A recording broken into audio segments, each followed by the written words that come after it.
আজ সকালটা শুরু হলো একদম গ্রামের রান্নাঘরের সেই চেনা ঘ্রাণে। অনেক দিন পর বানালাম কালাই আটার রুটি। এই রুটি বানাতে যতটা পরিশ্রম, খেতে ঠিক ততটাই মজা।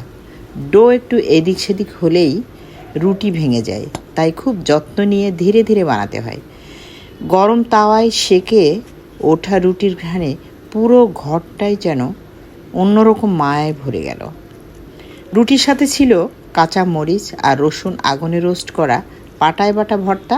সেই ঝাঁঝালো স্বাদ আর ধোয়া ওঠা ঘ্রাণ সত্যি ভাত রুটি যে কোনো কিছুর সাথে অসাধারণ লাগে।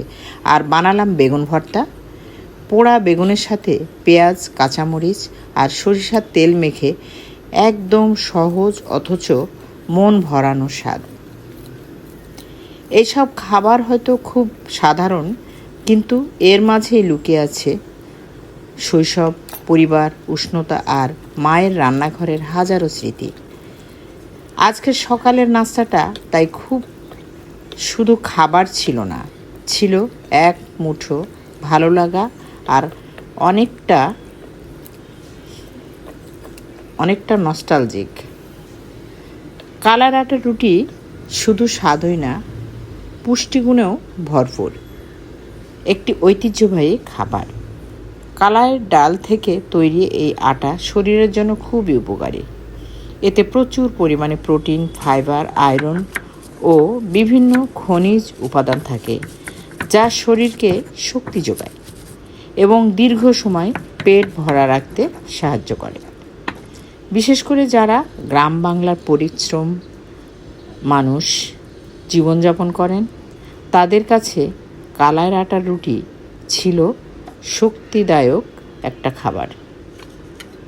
এটি হজমে তুলনামূলক ভালো এবং শরীরের দুর্বলতা কমাতে সাহায্য করে। অনেকেই মনে করেন নিয়মিত পরিমাণ মতো কালাইয়ের খেলে শরীরের রোগ প্রতিরোধ ক্ষমতা বাড়ে।